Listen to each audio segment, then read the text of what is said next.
Bonjour et bienvenue sur cette nouvelle leçon, je m'appelle Maxence et on va ensemble apprendre l'arabe. Aujourd'hui on se retrouve pour une nouvelle leçon pour débutants où on va apprendre à parler de sa famille.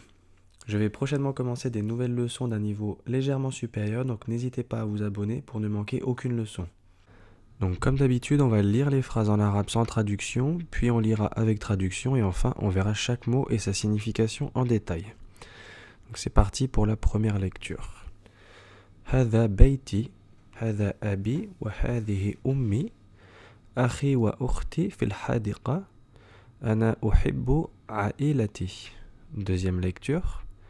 هذا بيتي هذا أبي وهذه أمي أخي وأختي في الحديقة أنا أحب عائلتي.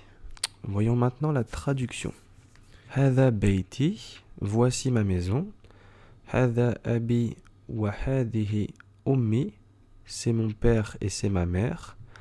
أخي وأختي في الحديقة, mon frère et ma sœur sont dans le jardin.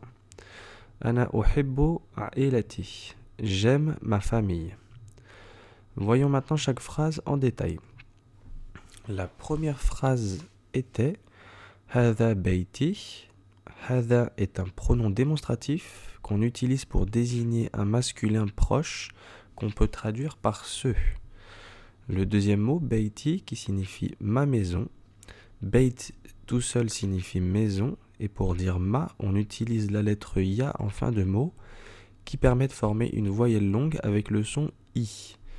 Donc quand vous voyez un nom avec la voyelle longue i à la fin, pensez que la personne parle de quelque chose qui lui appartient. Donc la traduction littérale est cette maison ma, qu'on a traduit par c'est ma maison.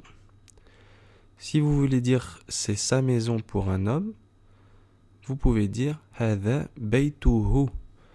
Et si vous voulez dire c'est sa maison pour une femme, vous pouvez dire هذا بيتها. Donc la phrase suivante, هذا أبي وهذه أمي. Le premier mot est هذا, que nous venons de voir, qui signifie ce. Le deuxième mot est abbi, qui signifie mon père. Ab veut dire père, et vu qu'ici on parle de mon père, on ajoute la voyelle longue ya qui donne abi. Wa hadihi ummi. On a le mot wa qu'on a vu dans les leçons précédentes qui signifie et.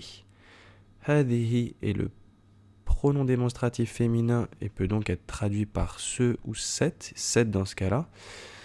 Donc, hadha pour les hommes et hadihi pour les femmes.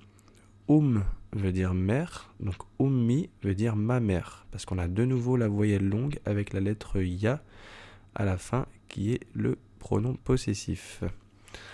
La troisième phrase, akhi wa ukhti fil hadiqa. Akh signifie frère, donc akhi signifie mon frère. Wa veut dire et, comme on vient de le voir. Ukht signifie sœur, donc ukhti veut dire ma sœur, fille veut dire dans, et al-hadiqa veut dire le jardin.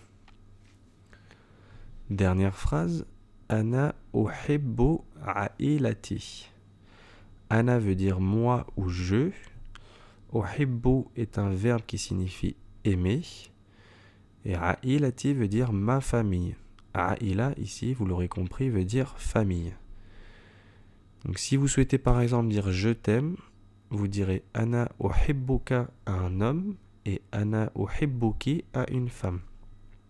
J'espère que tout est clair pour vous. Voyons ensemble une dernière fois les phrases de la leçon avec leur traduction. Hada beiti, voici ma maison. Hada abi wa hadihi ummi, c'est mon père et c'est ma mère. Akhi wa ukhti fil hadiqa, mon frère et ma sœur sont dans le jardin. Ana uhibbu ailati, j'aime ma famille. Merci d'avoir suivi cette vidéo. Si vous l'avez aimée, vous pouvez mettre un pouce bleu et vous abonner pour ne manquer aucune prochaine leçon. Je vous dis à bientôt. Ma'a salama.